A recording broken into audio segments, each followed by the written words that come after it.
5 సంవత్సరాలుగా ఈ రాష్ట్ర ముఖ్యమంత్రి మీద,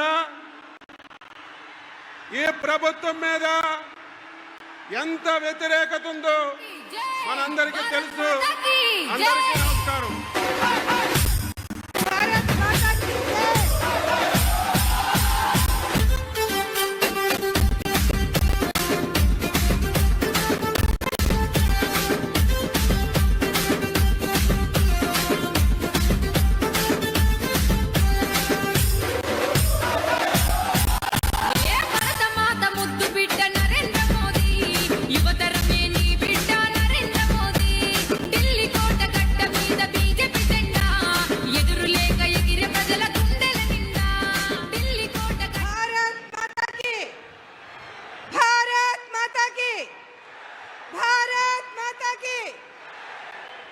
నరేంద్ర మోడీ గారి నాయకత్వం, నరేంద్ర మోడీ గారి నాయకత్వం.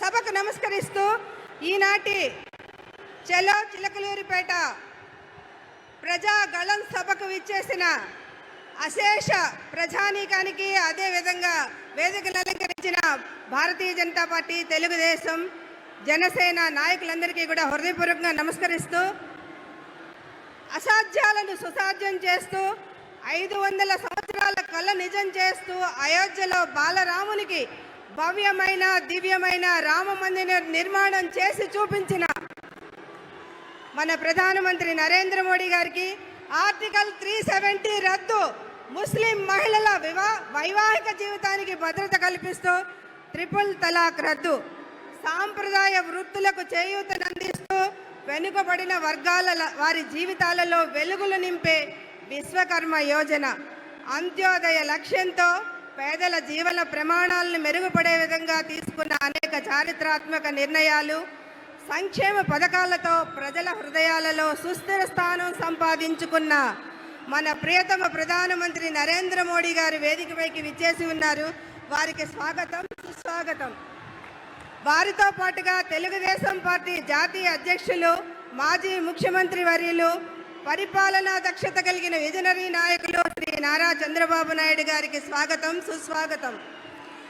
ప్రశ్నించే గళం వెరుపొందది ఎరగదని నిరూపించిన జనసేన అధ్యక్షులు పవర్ స్టార్ పవన్ కళ్యాణ్ కొండల గారికి స్వాగతం, సుస్వాగతం. భారతీయ జనతా పార్టీ రాష్ట్ర అధ్యక్షులు మరియు మాజీ కేంద్ర మంత్రివర్యులు అన్న నందమూరి తారక రామారావు గారి ముద్దుల తనయ, నిబద్ధత క్రమశిక్షణకు మారుపేరుగా కలిగిన మహిళా నాయకురాలు శ్రీమతి దగ్గుపాటి పురంధరేశ్వర గారికి స్వాగతం, సుస్వాగతం. తెలుగుదేశం పార్టీ అధ్యక్షులు అచ్చెన్నాయుడు గారికి స్వాగతం, సుస్వాగతం. వేదికలు అలంకరించున్న మాజీ రాజ్యసభ సభ్యులు, ఎమ్మెల్యేలు, అదేవిధంగా వివిధ పార్టీల నాయకులందరికీ కూడా స్వాగత నమస్కారాలు.